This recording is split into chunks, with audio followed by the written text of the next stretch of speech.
పితా పుత్ర పవిత్రాత్మ నామున్న ఆమేన్. ప్రియ క్రైస్తవ విశ్వాసులారా, దేవుని బిడ్డలారా, తల్లి అయిన స్త్రీ సభ ఈరోజు 18వ సామాన్య ఆదివారాన్ని కొనియాడుతున్న ప్రియ విశ్వాసులారా, మరి ఈరోజు దివ్య గ్రంథ పట్టణాలు మనం ధ్యానించినట్లయితే ప్రభు పలుకుతున్నారు తన మాటల్లో, నేనే జీవాహారం అంటున్నారు. మరి మీరందరూ అశాశ్వతమైన ఆహారం కోసం వెతకొద్దు, ఇక మీకు నిత్య జీవించే ఆహారం కోసం, శాశ్వతమైన ఆహారం కోసం మీరు వెతకండి అని చెబుతున్నారు ప్రియ క్రైస్తవ విశ్వాసులా.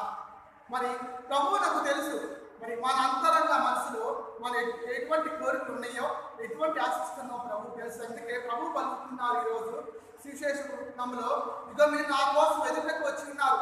మరి మీరు ఎందుకు వచ్చారో నాకు తెలుసుకుంటున్నా ప్రియ విశ్వాసులారా. ఎందుకంటే మీరు ఆకలి కోసం వచ్చినారు, మీ ఆకలి తీరదు. మరి పోయిన ఆదివారం మన సువిశేషం ధ్యానించినట్టయితే మరి 5 రొట్టెలను 2 చాపలను 5,000 మంది పురుషులకు పంచిపెట్టుకున్నారు ప్రియ క్రైస్తవ విశ్వాసులారా.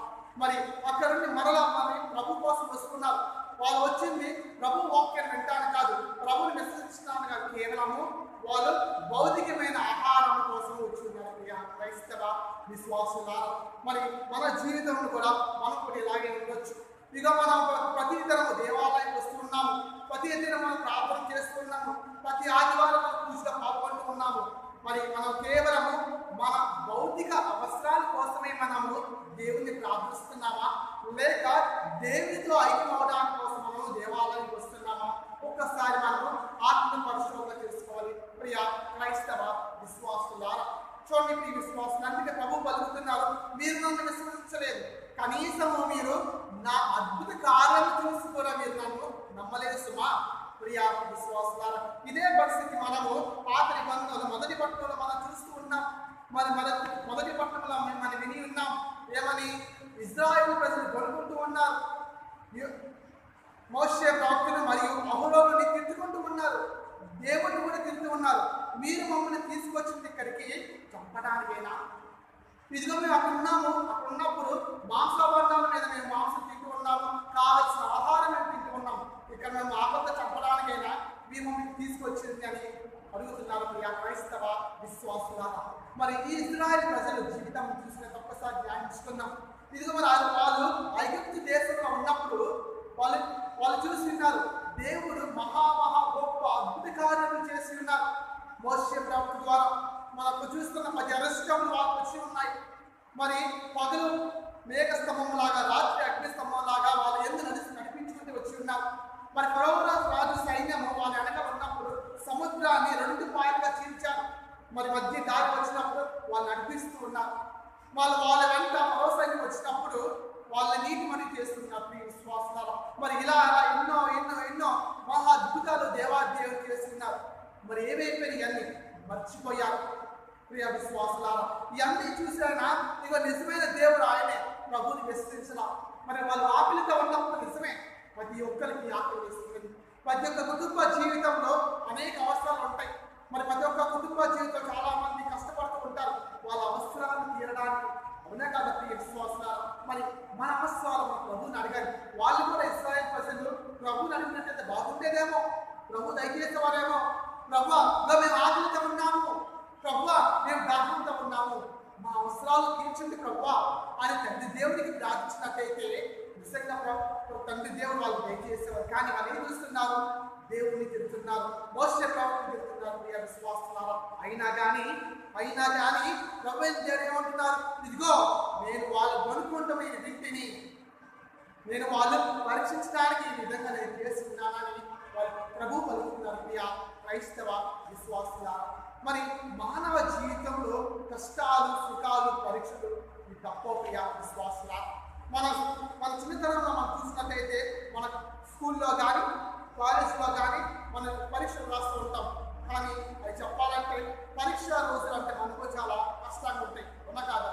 మరి మనం ఎప్పుడైతే బాగా చదువుతామో, మరి ఎప్పుడైతే పరీక్షలు బాగా రాస్తామో మంచి మార్కులతో ఉత్తీర్ణులు అవుతాం, మనం విజయం పొందుతాం ప్రియ విశ్వాసులారా మన జీవితంలో.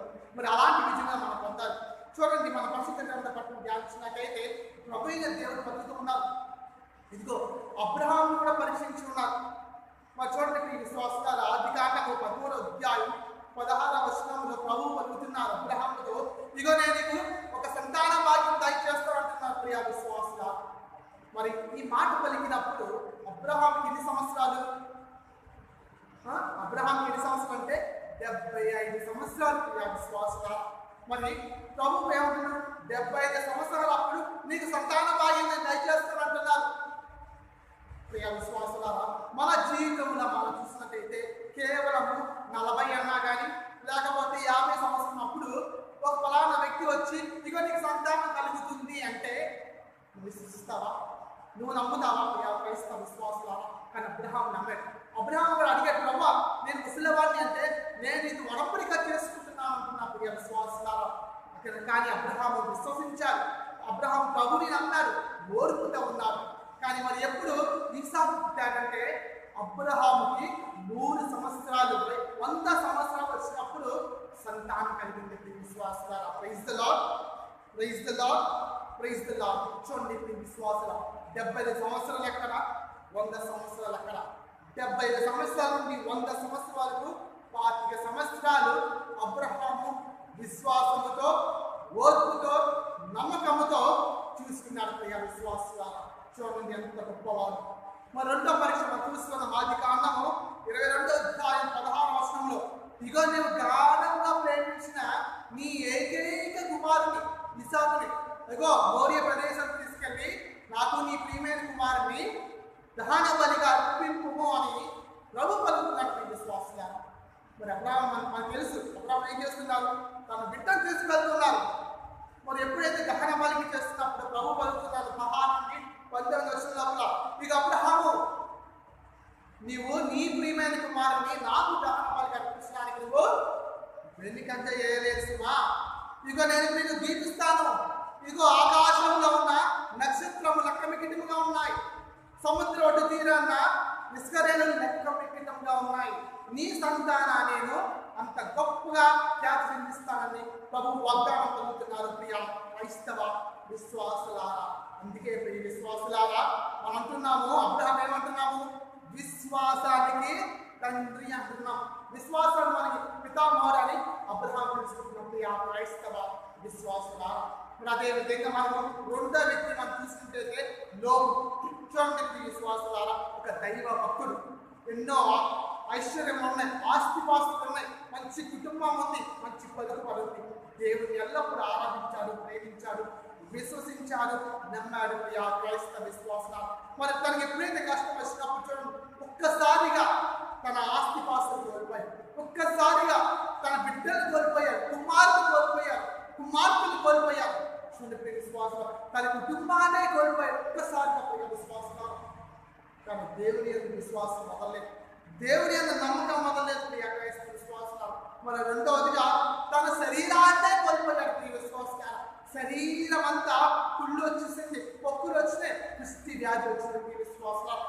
శిరస్కారం తీసిన పాదాల వరకు మొత్తం శరీరం అంతా నొప్పులతో బాధపడుతున్నారు. అయినా కానీ నాకు ఐశ్వర్యము, కుటుంబము, ఆస్తిపాస్తులు మంచి పేరు ఇచ్చింది ప్రభువే. ఆ ప్రభువే ఇచ్చాడు, ప్రభువే తీసుకున్నాడు ఆయన అన్నాడు. కానీ దేవుడిని ఒక మాట కూడా అనలేదు విశ్వాసం. అందుకే దైవ భక్తులయ్యారు. మరి తిరిగి దేవుడు మరలా దీవిస్తూ ఉన్నారు. మంచి ఐశ్వర్యం వచ్చింది, పశు సంతానం వచ్చింది, తన కుటుంబం తనకు వచ్చేసింది, తన పిల్లలు వచ్చారు, మంచి పేరు వచ్చింది.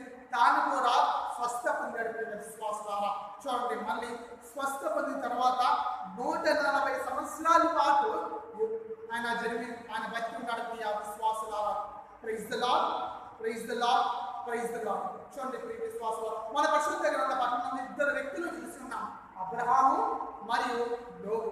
చూడండి వీళ్ళిద్దరూ విశ్వాసాన్ని మారుపుగా ఉన్నారు, నమ్మకాన్ని మారుపుకుంటున్నారు. దేవాదేవుడిని విశ్వసించారు, నమ్మారు. అందుకే దేవాదేవుడు వాళ్ళని వాళ్ళ కుటుంబాలని దీవించాడు ప్రియ క్రైస్తవ విశ్వాసులారా. అందుకే ప్రభు పలుకుతున్నారు, నేను మిమ్మల్ని పరీక్ష పెట్టాను, వాళ్ళు నగ్గలేదంటున్నారు. అయినా కానీ ప్రభు ఏం చేస్తున్నారు? వాళ్ళకి కావలసిన ఆహార పదార్థాలు ఇస్తున్నారు. ఇగో సాయంకాలం పూట పురేడే పరిశీలిస్తున్నారు, మాంసంగా ఉదయాన్నే రొట్టెలు ఇస్తున్నారు, వాళ్ళ ఆకలి తీరుస్తున్నారు. ఇప్పుడైనా వాళ్ళు నన్ను దేవుని నమ్ముతారేమో, దేవుని గ్రహిస్తారని ప్రభు పలుకుతున్నారు విశ్వాసులు. దేవాదేవుడు ప్రజల మీద తన కారుణ్యం చూపిస్తూ ఉన్నారు, తన ప్రేమను చూపిస్తూ ఉన్నారు. మరి ప్రియ విశ్వాసుల ప్రభు మనల్ని చూపిస్తున్నారు, మరి మనం నిజంగా ప్రభు యొక్క ప్రేమను తెలుసుకుంటున్నామా? మనం కూడా ప్రభుని విశ్వసిస్తున్నామా? ప్రభుని నమ్ముతున్నామా? మనం యొక్క ఆత్మ పరిశోధన చేసుకొని ప్రియ క్రైస్తవ విశ్వాసులారా, మరి ప్రియ విశ్వాసులారా, అదే విధంగా యేసు ప్రభు అంటున్నారు ప్రియ విశ్వాసులు. మనం సువిశేష గ్రంథ పట్టణంలో మనం చూస్తున్నాం, మీరు కేవలం నా దగ్గరకు వచ్చింది మీరు శారీరక ఆహారము భౌతిక అవసరం కొరకు వచ్చారు, కానీ నన్ను విశ్వసించలేదు, నన్ను నమ్మలేదు అంటున్నారు ప్రియ క్రైస్తవ విశ్వాసులారా. అందుకే 27వ వచనంలో ప్రభు పలుకుతున్నారు, అశాశ్వతమైన భోజనం కోసం మీరు శ్రమింపగలదు, శాశ్వతమైన మీకు నిత్య జీవం ఇచ్చే ఆహారం కోసం మీరు శ్రమింపండి అంటున్నారు ప్రియ క్రైస్తవ విశ్వాసులారా. మరి ఏ విధంగా మనకి నిత్య జీవం వస్తుంది? ఏ విధంగా మనకి శాశ్వతమైన ఆహారం కలుగుతుందంటే ప్రభు పలుకుతున్నారు ఏమని? దేవుని పంపిన వారిని విశ్వసించండి. చూడండి 29వ వచనంలో ప్రభు ఎంత గట్టిగా పలుకుతున్నారు. యేసు ప్రభు ఈ విధంగా పలుకుతున్నారు, దేవుడు పంపిన వారిని విశ్వసించండి అంటున్నారు ప్రియ క్రైస్తవ విశ్వాసులారా. మరి నీవు నేను ప్రభుని విశ్వసిస్తున్నామా? ఎంతవరకు మనం ప్రభుని విశ్వసిస్తున్నాం? మనం మంచిగా ఉన్నప్పుడు, మనకు మంచి ఆరోగ్యం ఉన్నప్పుడు, మన కుటుంబం మంచిగా ఉన్నప్పుడు, మన సుఖశాంతుల్లో ఉన్నప్పుడు ప్రభుని విశ్వసిస్తున్నాం. మరి మన కష్టాలు ఉన్నప్పుడు నిజంగా ప్రభుని విశ్వసిస్తున్నామా? మన బాధలో ఉన్న ప్రభుని విశ్వసిస్తున్నామా? లేక ప్రభువా అసలు నేను గుర్తు ఉన్నానా? నన్ను నేను దీవిస్తున్నావా? నన్ను ఎందుకు మర్చిపోయావు? ప్రభువా నా దగ్గర చూపించాను అని మనం ఎన్నోసార్లు మనము ఎన్నో మాటలు అంటున్న ప్రియ విశ్వాసులారా మన ప్రార్థన జీవితంలో. కానీ మనం ఎల్లప్పుడూ ప్రభు నాతో ఉన్నారు. మన కష్టాలు ఉన్నప్పుడు మన ప్రార్థన ఒకటే ప్రియ క్రైస్తవ విశ్వాసులారా, ప్రభు నా కష్టాలను తీసివేసేయండి అని ప్రార్థించాలి. అవునా కదా? లేదు సుమా, మనం ఎప్పుడు ఎల్లప్పుడు కానీ ఆ విధంగా ప్రార్థన చేయకూడదు. మన కష్టాలను తీసేయవద్దని ప్రార్థన చేయకూడదు. ప్రభువా ఈ కష్టాలను ఎదుర్కోవడానికి తగిన శక్తిని, తగిన జ్ఞానమును నాకు దయచేయండి. ఇదిగో నువ్వు నాకు జ్ఞానం దయచేయి, ఏ విధంగా ఏ సమయంలో ఏం చేయాలో నాకు జ్ఞానం దయచేయి. ఇక నాకు శక్తిని దయచేయి, ఈ కష్టాన్ని ఎదుర్కోవడానికి శక్తిని దయచేయి. మరి ఈ మానవ స్వభావంతో ఎదుర్కోవడం కష్టం ప్రభువా, నీవు తోడైతే, నీ దైవశక్తి నాకు తోడైతే నేను ఖచ్చితంగా ఏ కష్టాన్ని ఎదుర్కొంటాను, దేనికైనా నిలబడగలుగుతానని మనం చెప్పచ్చు ప్రియ విశ్వాసంతో. ఇది మన ప్రార్థన. ప్రభువా నాతో ఉండండి, నా కష్టాలు ఉండండి, నా సుఖాలు ఉండండి, నా వ్యాధులు ఉండండి, నా బాధలు ఉండండి. ప్రియ విశ్వాసులారా, ఎప్పుడైతే మనం ఈ విధంగా ప్రార్థన చేస్తామో మనం దేవుని యందు ఉన్నట్టే. అందుకే దేవుడు పలుకుతున్నారు చూడండి 33వ వచనంలో, దేవుని ఆహారము పరలోకం నుండి దిగివచ్చి లోకమునకు జీవమొసగెను అని మీతో నిశ్చయంగా చెప్తున్నాను ప్రియ క్రైస్తవ విశ్వాసులారా. ప్రభు అంటున్నారు పరలోకం నుండి వచ్చిన ఆహారమే జీవాహారం. మరి ఎవరు వచ్చారు పరలోకం నుండి? ప్రభు అయిన యేసుక్రీస్తు. మరి ఆ జీవాహారం మనం స్వీకరిస్తున్నామా లేదా? అందుకే ప్రభు పలుకుతున్నారు, నేనే జీవాహారము, నా ఎద్దుకు వచ్చేవారు ఎన్నటికీ నీ ఆకలి కొనడు, నన్ను విశ్వసించేవారు ఎన్నడను గప్పిగా కనుగొంటున్నారు ప్రియ క్రైస్తవ విశ్వాసులారా. మరి నిజంగా మనము దేవుని స్వీకరిస్తున్నామా? దేవుని లోకుంటున్నామా? మరి దేవుని స్వీకరిస్తే మన ఆకలి మళ్ళా రానుకుంటాం ప్రియ క్రైస్తవ విశ్వాసులారా. మరి దేవుని యందు మనం ఎంత విశ్వసిస్తున్నాము, దేవుని యందు మనం ఎంత నమ్మకం ఇస్తున్నాం ప్రియ క్రైస్తవ విశ్వాసులారా. ఒక్కసారి మనం ఆత్మ పరిశోధన చేసుకోవాలి. అందుకే ప్రీత పౌలు గారు అంటున్నారు, మీరు మీ పాత జీవితాన్ని మార్చుకోండి. ఎందుకు మీ పాత జీవితాన్ని మార్చుకోమంటున్నారు? ఎందుకంటే మీ పాత జీవితము మోసకరము, దుష్టవాదతే భ్రష్టమైన అంటున్నారు ప్రియ విశ్వాసులారా. ఇది నా మాటలు కాదు, ఇది ప్రీత పౌలు గారు బతుకుతున్నారు. తీసి రాసిన లేఖ 4వ అధ్యాయము 22 నుండి 23 చూస్తున్నారు. ఏమంటున్నారు? మీ పాత జీవితం మార్చుకోండి. మీ పాత జీవితం ఒక దరిద్రంగా ఉండదు అంటున్నారు ప్రియ క్రైస్తవ విశ్వాసులారా. ఎందుకంటే ఒకవేళ మన జీవితము కుళ్ళుతో ఉంది, లేకపోతే చెడు వాచుతో ఉందంటే నిజంగా మనం మార్చుకోవాలి. మన జీవితాన్ని వృద్ధీకరించుకోమంటున్నారు. కొన్నిసార్లు కొంతమంది ఈ విధంగా ప్రార్థన చేస్తే ప్రియ విశ్వాసులారా, ప్రభువా నన్ను దీవించండి, ప్రభువా నాకు కావాల్సిన అవసరాలు తీర్చండి. ఇదిగో ప్రభువా ఇది ఫలానా వ్యక్తి ఉన్నారు, అతను మంచివాడు కాదు, అతనికి ఏం ఇవ్వద్దు, మీరు అతను తీసివేస్తే అతని నాశనం చేయండి అని కొంతమంది ప్రార్థన చేస్తూ ఉంటాం. ఈ విధంగా మనం ఉండవద్దు. అందుకే ప్రభు అంటున్నారు, మీ జీవితాన్ని మీరు స్వీకరించుకోండి. అందుకే ప్రభు పలుకుతున్నారు, నేనే జీవాహారాన్ని, నన్ను విశ్వసించినట్టున్నారు ప్రియ క్రైస్తవ విశ్వాసులారా. మరి ప్రభువుని విశ్వసిస్తున్నామంటే దాని ప్రూఫ్ ఏంటి? చూడండి ప్రియ విశ్వాసులారా, వీళ్ళ పౌలు గారు పలుకుతున్నారు 24వ వచనంలో, మీరు సత్యమైన నీతిని భవిష్యత్తుని కలిగి దేవుని పోలికగా సృజింపబడిన కొత్త స్వభావము ధరింపుడు అంటున్నారు ప్రియ క్రైస్తవ విశ్వాసులారా. అంటే మనం ఎలా ఉండాలి? సత్యమైన జీవితము మరియు పరిశుద్ధత కలిగి ఉండాలి. ఇప్పుడు మనము దేవుడు ఏ విధంగా అయితే జీవించారో మనం కూడా దేవుని పోలికగా ఒక కొత్త స్వభావం, ఇగో ఫలానా వ్యక్తిని చూసినట్లయితే ఎర్ర ఈ వ్యక్తి మారాడు, ఇక పరిశుద్ధంగా జీవిస్తున్నారు, సత్యమైన నీతిని ఆయన జీవిస్తున్నారని ప్రతి ఒక్క పలకాలు ప్రియ విశ్వాసాల. మనకి తెలుసు ఏది మంచి ఏది చెడు. మనకి దైవ వాక్యం మనం వింటూ ఉన్నాం, ఆలకిస్తూ ఉన్నాం. చిన్నప్పటి నుండి మన దేవుని వాక్యం మనము ధ్యానిస్తున్నాం. మరి ఏది సత్యము, ఏది అబద్ధము, ఏది మంచి ఏది చెడు అని తెలుసుకొని బుద్ధి వికాసం మనకు ఉన్నది ప్రియ విశ్వాసాల.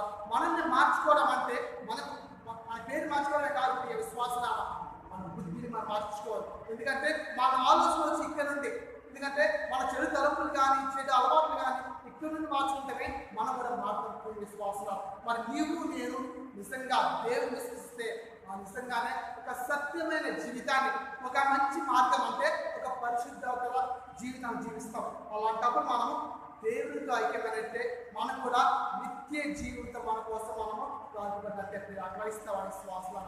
మరి ప్రభు పలికినట్టుగా మనం కూడా ఇదిగో ఆ నిత్య జీవితే శాశ్వతమైన జీవాహారం అనుకుంటున్నాం. మరి ప్రతిరోజు మనము దివ్య సప్రసాదం అనుకుంటున్నాం. మరి ఏ విధంగా మనం అనుకుంటున్నాం? మరి దివ్య సప్రసాదం లోకునే ముందు మన ముందుగానే మనం మన ఆత్మ పరిశీలన చేసుకుంటూ ప్రభు ఇగో ఈ నేను స్వీకరించే నీ ఆహారము నాకు ఒక మంచిగా మారేట్టుగా దీవించని ప్రార్థన చేస్తున్నాం. పితా పుత్ర పవిత్ర నామమున ఆమేన్.